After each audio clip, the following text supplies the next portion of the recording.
तो आप सभी को नमस्ते प्रणाम। मैं आपका अपना ठाकुर प्रखर सिंह और रात के 10 बज चुके हैं और कहानी का जो सिलसिला है बदस्तूर जारी है। आज की कहानी की बात करूं तो आज की कहानी एक ऐसी कहानी है जिस कहानी को अगर आप शुरू से समझेंगे और इस कहानी को हो सकता है आपने सुना भी हो, तो ऊपर ऊपर से सुनने में ये कहानी इतनी हसीन है, ये कहानी इतनी अच्छी है कि आप इस कहानी को जब सुनेंगे तो आपको लगेगा कि हाँ, प्यार की ताकत कितनी तेज़ होती है। आपका जो दिल है वो गुलाबों से भर जाएगा कि हाँ, प्यार की वजह से न कोई सरहद बनी है, ना कोई दीवार रोक सकती है। दो प्यार करने वाले हो मिल के रहते हैं। या ये तमाम तरह की वो लैला मजनू वाली बातें हो सकता है आपके दिमाग में आए, लेकिन इस कहानी का जो दूसरा पहलू है, अगर आप उस पर एक बार गौर करेंगे तो कहीं ना कहीं आपका कलेजा भी कांप जाएगा कि हम कैसे माहौल में रह रहे हैं। और ऐसी चीज़ें ना केवल एक घर के लिए, ना केवल एक लड़के के लिए, ना केवल एक प्रदेश के लिए, बल्कि पूरे देश के लिए कितना बड़ा खतरा हो सकता है, कितना बड़ा संकट हो सकता है। तो अब सीधा सीधा इस कहानी का रुख करते हैं और इस कहानी की शुरुआत होती है इसी साल के इसी महीने की 1 तारीख से। दरअसल उत्तर प्रदेश का नोएडा एक बेहद मशहूर ज़िला है। दूर दूर से लोग यहाँ कमाने खाने आते हैं और इसी नोएडा शहर में एक इलाका लगता है रबूपुरा, और बात है 1 जुलाई साल 2023 की। दरअसल इसी रबूपुरा इलाके में एक वकील साहब रहते थे जो कोर्ट मैरिज वगैरह कराते थे। ठीक ठाक नाम था, ठीक ठाक इनका रुतबा था। तरह तरह के लोग इनसे मिलने आते थे अपनी अपनी समस्याओं को लेके, जिनकी शादी में जो अड़चनें होती है करवा देते। इसी क्रम में एक लड़का आता है जिसका नाम था सचिन। सचिन आता है, आने के बाद कहता है कि मुझे कोर्ट मैरिज करनी है। वकील साहब कहते हैं कि ठीक है, हो जाएगा। इसके बाद कहता है कि नहीं, इसमें एक दिक्कत है। अब वकील साहब सोचते हैं कि कौन सी दिक्कत है। हालांकि जितने भी लोग कोर्ट मैरिज करवाने आते हैं उनके साथ कोई ना कोई दिक्कत होती ही है। उसके बाद वकील साहब कहते हैं कि चाहे जो दिक्कत हो, तुम्हारी शादी हो के रहेगी। इसके बाद वो लड़का कहता है कि नहीं साहब, एक बार आप सुन लीजिए। वकील साहब भी थोड़ा सा चौंकते हैं। चौंकने के बाद पूछते हैं कि अच्छा बताओ क्या दिक्कत है। इसके बाद वो लड़का बताता है कि मेरे बगल ये जो महिला हैं जिनका नाम है सीमा गुलाम हैदर, दरअसल ये पाकिस्तान से आई है मुझसे शादी करने के लिए। अब जैसे ही ये बात वकील साहब सुनते हैं तो एक तरह से वकील साहब के तो पैरों तले ज़मीन खिसक जाती है कि भैया तमाम तरह की शादियाँ करवाई, अलग अलग प्रदेशों की करवाई, अलग अलग जातियों की करवाई, लेकिन अब 2 देशों में शादी, ये तो अपने आप में बड़ी चौंकाने वाली बात है। इसके बाद फिर वकील साहब पूछते हैं कि ये महिला कैसे आई। तो इस पर वो लड़का बताता है कि ये चोरी छुपे आई है। अब जैसे ये बात वकील साहब सुनते हैं तो सुनने के बाद और परेशान। अब उन्हें समझ नहीं आ रहा कि क्या करें, कोई फॉर्म दें या ना दें, ये गैरकानूनी काम भी है और इसमें फंसे तो बहुत बड़ी सज़ा भी होगी। इसलिए वकील साहब कहते हैं कि काम करो, अभी आप लोग घर जाओ, 1-2 दिन में मैं कुछ सोचता हूँ, उसके बाद आपको कॉल करूँगा, तब आना, क्योंकि ये बाहर की महिला है, इसे शादी करवाने के लिए कुछ कागजों का खेल करना होगा। अब वो लड़का जो सचिन था और जो महिला थी सीमा गुलाम हैदर, ये दोनों लोग ये बातें सुनते हैं। सुनने के बाद अपने घर पे, लेकिन अब इधर वकील साहब हैं, इनको चैन नहीं, ना किसी मामले में इनका ध्यान लग रहा। इनके दिमाग में बस यही चल रहा कि ये कौन सा मामला आज देख लिया। अब इससे पहले कि वकील साहब एकदम इस मुसीबत से पागल हो जाएं, फ़ौरन ही एक पत्रकार को फ़ोन करते हैं। पत्रकार भी ये बात सुनता है। फ़ौरन तब तक ये मामला पुलिस में पहुंच जाता है और जैसे ही ये मामला पुलिस में जाता है तो एक तरह से पुलिस वालों के तो चेहरों की हवाइयाँ उड़ जाती हैं कि कोई महिला पाकिस्तान से आके हिंदुस्तान में रह रही है, और ना केवल रह रही है बल्कि अब शादी करके हो सकता है कि हिंदुस्तान की वो निवासी बन जाए। तो फिर ये क्या मामला है और ये महिला आई कैसे। अब फ़ौरन पुलिस की एक टीम इस महिला और इस लड़के को पकड़ने के लिए निकलती है, लेकिन इससे पहले कि ये महिला और ये लड़का पुलिस वालों के हत्थे चढ़ते, ये दोनों वहाँ से भाग जाते हैं। अब जैसे ये दोनों भाग जाते हैं तो फ़ौरन फिर पुलिस वाले अब एक तरह से परेशान कि अभी ये क्या हुआ। पहले तो कोई पाकिस्तान से हिंदुस्तान आ गया, अब इससे पहले कि हम उसको पकड़ पाएँ वो भाग भी गया। फ़ौरन पुलिस वाले अपनी पूरी एड़ी चोटी का जोर लगाते हैं, जगह जगह सर्विलांस करते हैं, जगह जगह कोशिशें करते हैं पकड़ने की, हर संभव मदद लेते हैं आसपास के लोगों से। जैसे तैसे करके 1-2 दिन का वक्त लगता है और फाइनली 3 जुलाई को ये लड़का और ये महिला दोनों गिरफ्तार होते हैं मथुरा से। अब मथुरा से गिरफ्तार होते हैं। गिरफ्तार होने के बाद फिर इनको लाया जाता है पुलिस हेडक्वार्टर।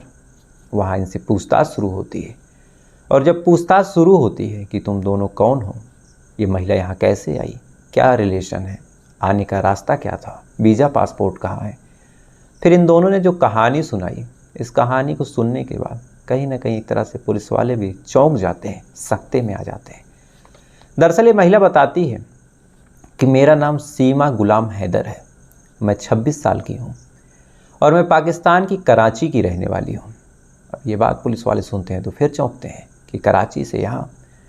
उसके बाद वो महिला अपनी पूरी कहानी सुनाती है। दरअसल इस महिला का जो पति है, जो शौहर है, वो एक बहुत बड़ा बिजनेसमैन है, करोड़ों में इनकी इनकम है, करोड़ों में प्रॉपर्टी है, एक तरह से नाम है, रुतबा है, अपने इलाके के सबसे समृद्ध लोगों में इन लोगों की गिनती होती है। अब बिजनेस बढ़ाने के सिलसिले में साल 2016 से ही जो सीमा का पति था वो चला जाता है दुबई। अब दुबई में ही लगातार काम करता, वहीं से अपने बिजनेस को आगे बढ़ाता। अब बिजनेस को आगे बढ़ाने के सिलसिले में सालों तक वही रहता, फिर वापस घर पे आता, कुछ महीने रहता, फिर चला जाता। अब पति परदेश में, बीबी इधर घर पे अकेली, तो फिर क्या करे, टाइम कैसे कटे। इसी दौरान इन दोनों के 3 बच्चे, 4 बच्चे भी हो गए। अब 4 बच्चों को भी एक तरह से पालने पोसने में तो कुछ बिजी रहती, लेकिन बाकी का वक्त एक तरह से अभी नई नई शादी हुई थी, तो बाकी का वक्त कैसे गुजरे। कभी पति से बात करती तो पति भी फ़ोन पे बिजी बता देता कि मैं अभी बिज़ी हूँ, मीटिंग में हूँ, तो अब ये क्या करे। तो कभी ये फेसबुक चलाती, कभी ये इंस्टाग्राम चलाती, कभी कुछ और करती, और कभी कभी ये ऑनलाइन गेम भी खेलती, कभी लूडो खेलती, कभी पबजी खेलती, कभी कुछ और खेलती। और इसी दौरान जब ये साल 2020 में अपना वक्त गुजारने के लिए पबजी खेल रही थी, तो इसी पबजी खेलने के दौरान इसकी मुलाकात उत्तर प्रदेश के रहने वाले इस सचिन से होती है। सचिन से इसकी मुलाकात होती है, सचिन उसके साथ ये गेम खेलती है। उसके बाद चूँकि पबजी में ये टीमिंग का भी सिस्टम होता था पहले, तो फिर जब सचिन का गेम ये देखती है तो इसे लगता है कि जो सचिन है वो एक प्रो प्लेयर, तो फिर उससे कहती है कि तुम मेरी टीम के साथ खेलो। फिर देखते ही देखते ये दोनों एक टीम में शामिल होते हैं, उस टीम के साथ खेलते हैं। अब खेलने के दौरान अक्सर इन दोनों में बातचीत होती। गेम में जब कभी सीमा को गोली लगती तो सचिन उसको रिवाइव करता, और यहीं से जो सचिन का नेचर था सीमा को अच्छा लगने लगा। अब सीमा जो अपनी ज़िंदगी में एक तरह से अकेली थी, वो सचिन के प्यार में अब कहीं ना कहीं पागल होने लगी। देखते ही देखते इन दोनों में नज़दीकियाँ बढ़ी, नंबर भी एक्सचेंज हुए, फेसबुक पे भी ये दोनों ऐड हो गए, इंस्टाग्राम पे भी बातचीत शुरू हो गई। लेकिन अब लड़की पाकिस्तान की, लड़का हिंदुस्तान का, मिले तो मिले कैसे। इधर सीमा भी मिलने के लिए बेताब, इधर सचिन भी परेशान, अब क्या करें। फिर इन दोनों के दिमाग में एक आइडिया आता है। दरअसल ये दोनों लोग सोचते हैं कि अब ना तो सीमा हिंदुस्तान आ सकती है, ना ही सचिन पाकिस्तान जा सकता है, इसलिए एक न्यूट्रल जगह पे मिलते हैं। और न्यूट्रल जगह क्या है, वो है नेपाल। इसीलिए साल 2020 में ही जो सीमा है एक ट्रैवल एजेंट से बात करती है, बात करने के बाद अपना पासपोर्ट तैयार करवाती है, नेपाल आती है। इधर जो सचिन था, इसकी भी आप एक तरह से प्यार की ताकत देखिए कि 10,000 रुपये की ये नौकरी करता है एक किराने की शॉप पे। इसके जो पिता हैं सचिन के, एक नर्सरी यानी कि जो पौधशाला होती है, उसमें एज ए सिक्योरिटी गार्ड काम करते हैं। बामुश्किल उन्हें भी 5 से 6,000 रुपये मिलता है। लेकिन इसके बावजूद जो सचिन है जैसे तैसे करके पैसे वगैरह इकट्ठा करता है और जाता है नेपाल सीमा से मिलने। सीमा से मिलता है, मिलने के बाद ये दोनों लोग होटल में कमरा लेते हैं, 1 से 2 दिन तक उस कमरे में रहते हैं। रहने के बाद अब चूँकि अब दोनों को वापस लौटना था, तो न चाहते हुए भी सीमा और सचिन अपने अपने घर। अब बातचीत का सिलसिला लगातार इन दोनों में चलता रहा। आए दिन ये लोग जब जब मन होता तो मिलते रहते। सचिन के पास तो पैसे की तंगी थी, लेकिन लड़की काफ़ी करोड़पति थी, तो उसे कोई दिक्कत नहीं। ये सिलसिला लगातार चलता रहा, प्यार इन दोनों के बीच बढ़ता रहा। साल 2020 से साल 2021 आ गया, साल 2021 से साल 2022 आ गया। साल 2023 आते आते अब इन दोनों को लग गया कि अब एक दूसरे के बिना हम नहीं रह सकते। लेकिन अब 2 देश एक दूसरे के जस्ट एंटी, तो फिर क्या हो सकता है। इधर सीमा भी शादीशुदा, तो यहाँ से भी कोई चांस नहीं बन रहा था। इसलिए फिर ये दोनों लोग प्लान बनाते हैं। इन दोनों के दिमाग में आता है कि क्यों ना जो सीमा है वो हिंदुस्तान भाग आए। अगर वो नेपाल आ सकती है तो नेपाल से हिंदुस्तान भी आ सकती है, और हिंदुस्तान आएगी, आने के बाद यहाँ मैं उससे शादी कर लूँगा, नाम पहचान ये सारी चीज़ें हम चेंज कर देंगे, उसके बाद ये मेरी वाइफ के रूप में रहेगी। इसीलिए फिर अब प्लान बनता है। प्लान बनने के साथ साथ डेट, तारीख, सारी चीज़ें मुकर्रर की जाती हैं, और अंत में 12 मई को जो सीमा गुलाम हैदर है वो फ़्लाइट लेती है, अपने 4 बच्चों का वीज़ा पासपोर्ट तैयार करवाती है नेपाल के लिए, और फिर 12 मई को कराची से नेपाल के काठमांडू उतरती है। कराची से काठमांडू उतरती है। उतरने के बाद फिर वहाँ से अब अलग अलग तरीक़ों से, अलग अलग रास्तों से आती है भारत नेपाल के बॉर्डर पे। और भारत नेपाल के बॉर्डर पे आने के बाद फिर 13 तारीख को दिल्ली होते हुए रबुपुरा पहुंच जाती है, यानी इसी नोएडा में। अब नोएडा में पहुंचती है, पहुंचने के बाद फिर सचिन से मिलती है। अब सचिन जब देखता है कि वो आ गई चारों बच्चों को लेके, तो फिर एक दिक्कत थी। वो दिक्कत ये थी कि घर वालों को अगर ये कुछ बताता या फिर कुछ ऐसी बातें बोलता कि कोई पाकिस्तान से रहने आई है, तो फिर घर वाले कैसे मान जाते। और ये मामला अगर खुल गया तो फिर दिक्कत, तो फिर अब क्या करें। इसलिए अब ये लोग प्लान बनाते हैं। प्लान बनाने के तहत जो ये सचिन था, ये निकल जाता है एक किराए का कमरा ढूंढने। एक कमरे पे जाता है जो किराए पे कमरा देते हैं। उनको बताता है कि मुझे किराए का कमरा चाहिए, मेरी वाइफ और मेरे 4 बच्चे रहेंगे। उसके बाद वो आधार कार्ड वगैरह मांगते हैं, तो अपना आधार कार्ड वगैरह दे देता है। उसके बाद कहता है कि 4 दिन बाद मेरी बीवी आएगी, मेरे 4 बच्चे आएंगे। मकान मालिक को क्या मतलब था, उसको आधार कार्ड मिल गया, उसको पैसे मिल गए, 2500 रुपये पे बात तय हो गई। उसके बाद ये लोग 15-16 तारीख से ही उस किराए के कमरे पे रहने लगते हैं, अपने घर से दूर।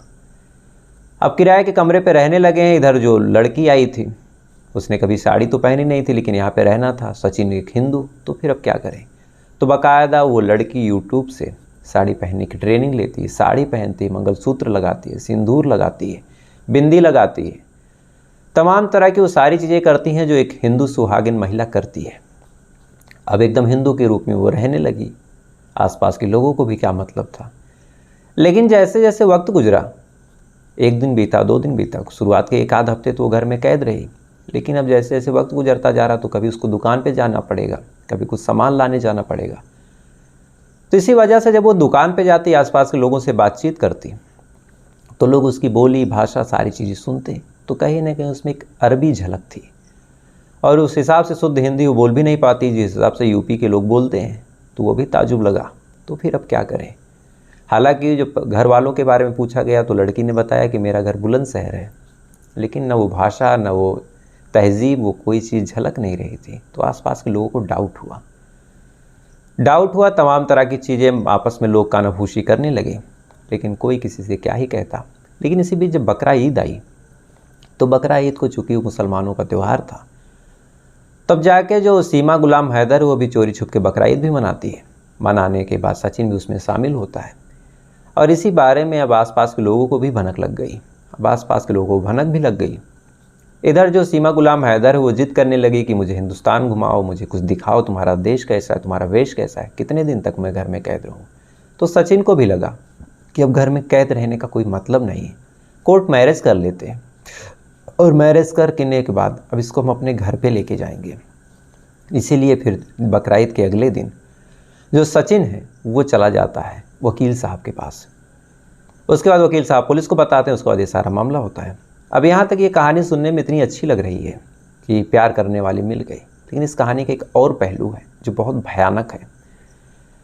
अब जैसे पुलिस को ये भनक लगी, पुलिस ने इन दोनों को गिरफ्तार किया, ये कहानी सुनी, लेकिन किसी की बातों पे पुलिस वाले यकीन कैसे करें। पुलिस वाले इस महिला की तलाशी लेते हैं। तो इस महिला के पास से पाकिस्तान के कुछ डॉक्यूमेंट्स, एक मैरिज सर्टिफिकेट, एक पाकिस्तान का पासपोर्ट, एक सिम, एक मोबाइल और कुछ चीज़ें मिली। इसके बाद इन चीज़ों को भेजा गया अलग अलग एजेंसियों के पास, जो सेंट्रल एजेंसी हैं, जो फॉरेंसिक एजेंसी हैं, हर उस जगह पे भेजा गया। सबसे बड़ा सवाल ये है कि चलिए मान लेते हैं जो सीमा गुलाम हैदर है, वो प्यार की ताकत की वजह से हिंदुस्तान आ गई। हो सकता है कि सीमा गुलाम हैदर जो है वो प्यार की ताकत की वजह से आ गई, लेकिन अगर भारत आना इतना ही आसान हो गया है कि कोई भी आदमी या फिर कोई भी महिला पाकिस्तान से फ़्लाइट लेके नेपाल पहुँचे, नेपाल से हिंदुस्तान आ जाए, तो अगर एक महिला आ सकती है, तो न जाने कितने ऐसे लोग आए होंगे जो भारत में अलग अलग जगहों पे एज ए एजेंट काम कर रहे हैं। तो कहीं ना कहीं ये हमारी सुरक्षा व्यवस्था की भी एक तरह से बखिया उधेड़ के रख देता है। दूसरा सबसे बड़ा सवाल ये है, जो पुलिस वालों के सामने सबसे बड़ी चुनौती है, कि मान लीजिए इस महिला को हम मान लेते हैं कि ये प्यार के लिए ही आई, तो इस महिला का भविष्य क्या है। एक महिला जो गैरकानूनी रूप से भारत में आई है, तो भारत में उसकी शादी करा के उसको नागरिकता भी नहीं दे सकते, क्योंकि ऐसे तो फिर न जाने कितने लोग आ जाएंगे। और दूसरी बड़ी बात है कि अगर हम नागरिकता नहीं दे सकते और पाकिस्तान भेज देंगे, तो फिर ये महिला गुहार लगा रही और हाथ पांव जोड़ रही कि अगर हमको पाकिस्तान भेज दिया गया तो पाकिस्तान में लोग हमको मार डालेंगे। यानी हिंदुस्तान में रखेंगे तो फिर ये कानूनन गैर कानूनी है, पाकिस्तान में भेजना है तो फिर उस महिला के साथ एक तरह से मौत के मुंह में ढकेलना हो गया, तो ये भी मुश्किल है। तीसरा सबसे बड़ा सवाल ये है कि अगर ये महिला कोई एजेंट हुई तो हो सकता है कि हनी ट्रैप में इस लड़के को फंसा के आई हो, तो भी अपने आप में एक बहुत बड़ा चैलेंज है पुलिस वालों के लिए। क्योंकि चाहे जो बात हो, ये महिला चाहे जैसी आई, लेकिन अगर ये भारत में आ चुकी है गैर कानूनी रूप से, तो ये भारत की सुरक्षा एजेंसियों के ऊपर जो बॉर्डर पे खड़े लोग हैं उनके लिए एक बड़ी संकट की बात है और चिंता की बात है कि सुरक्षा एजेंसियों में या फिर हमारी सुरक्षा व्यवस्था में इस तरह से सेंध कैसे लग सकती है कि कोई महिला या फिर कोई पुरुष गैर कानूनी तरीके से भारत आ जाए, और आ गई है तो इस महिला के साथ आखिर किया क्या जाए, और जो 4 छोटे छोटे बच्चे हैं उनकी कस्टडी किसको मिलेगी। ये तमाम तरह के सवाल हैं। पुलिस वाले खुद कंफ्यूज हैं कि हिंदुस्तान में अगर रख लेते हैं तो ये गैर कानूनी है, चूँकि बिना वीज़ा के भारत में एंट्री लेना, गैर कानूनी तरीके से आना, अपने आप को भारत का नागरिक बताना, अपनी पहचान छुपाना, ये अपने आप में एक बहुत बड़ा जुर्म है। तो तमाम तरह की मुश्किलें हैं, तमाम तरह की मुसीबतें हैं। अब देखना होगा कि ये महिला किस लिए आई थी, या फिर न जाने कितने ऐसे और लोग हैं जो इस तरह से भारत में इनलीगली आ चुके हैं। तो फिलहाल ये थी पूरी कहानी। इस कहानी के बारे में आपकी क्या राय है, कमेंट करके ज़रूर बताइएगा। साथ ही जो वहाँ के डीसीपी हैं साद मियाँ खान, जब उनसे बातचीत हुई तो उन्होंने अभी कुछ बताने से खास इनकार किया है। साथ ही सीधा सीधा ये कहा है कि इस मामले की जो जाँच है वो जो सेंट्रल एजेंसियाँ हैं वो करेंगी। तो जो कुछ होगा मैं आपको ज़रूर बताऊँगा, लेकिन यहाँ तक ये बात बहुत चिंता वाली है। अब आते हैं कल के सवाल पे। जो सवाल मैंने आपसे कल पूछा था कि विश्व का सबसे बड़ा द्वीप कौन सा है, यानी जैसे महाद्वीपों की बात हम लोग करते हैं तो जहन में आता है कि विश्व का सबसे बड़ा जो महाद्वीप है वो एशिया महाद्वीप है। तो इस हिसाब से जो विश्व का सबसे बड़ा द्वीप है वो कौन सा है, तो इस सवाल का जो सही जवाब है वो है ग्रीनलैंड। ग्रीनलैंड बेसिकली डेनमार्क के अंतर्गत आता है और इसका जो क्षेत्रफल एग्जैक्टली तो याद नहीं, लेकिन 2 लाख कुछ हज़ार किलोमीटर का है ये, 2 लाख कुछ हज़ार स्क्वायर मीटर। और इस सवाल का जो सही जवाब दिया है वो दिया है सोहनलाल सेठिया जी हैं, अवंती होरो जी हैं, अजय गर्ग जी हैं, मनमोहन पुन्नी जी हैं, विश्वजीत कुलकर्णी जी हैं, ये महाराष्ट्र से हैं, और निर्मल रावत जी हैं, ये नेपाल से हैं, आरती मंगोलकर जी हैं, रोहन लिंबू जी हैं और अंशु जलाउन जी हैं। तो आप तमाम लोगों ने बिल्कुल सही जवाब दिया, तो आप तमाम लोगों को दिल से शुभकामनाएं। ऐसे ही अपना ज्ञान बढ़ाइए, हम सबका ज्ञान बढ़ाइए। अब आते हैं आज के सवाल पे, और आज का मेरा सवाल है कि कन्नौज जिला जो कभी कान्यकुंज के नाम से भी जाना जाता था, जो कन्नौज जिला है इसका पहले नाम कान्यकुंज था, ये किस महान सम्राट की राजधानी थी। यानी कोई ऐसे महान सम्राट थे हमारे हिंदुस्तान के जिन्होंने इस कन्नौज, जिसका पहले नाम कान्यकुंज था, इसको अपनी राजधानी बनाया था। 4 ऑप्शन है। पहला ऑप्शन है सम्राट अशोक, दूसरा ऑप्शन है चंद्रगुप्त मौर्य, और तीसरा ऑप्शन है हर्षवर्धन, और चौथा ऑप्शन है समुद्रगुप्त। पहला अशोक, दूसरा चंद्रगुप्त, तीसरा हर्षवर्धन और चौथा समुद्रगुप्त। तो आपको जो ऑप्शन सही लगे वो कमेंट करके बताइएगा। नहीं पता तो कल का इंतज़ार कीजिएगा, कल मैं आपको बताऊंगा। साथ ही इस कहानी के बारे में आप अपनी राय जरूर रखिएगा, और ऐसी वीडियो को देखने के लिए, ऐसी कहानियों को सुनने के लिए वीडियो को लाइक करके चैनल को सब्सक्राइब कर लीजिएगा। तो आपसे कल फिर मुलाकात होगी किसी दूसरी कहानी के साथ। तब तक अच्छे रहिए, खुश रहिए, अपना ख्याल रखिएगा, अपने देश का ख्याल रखिएगा। जय हिंद, वंदे मातरम।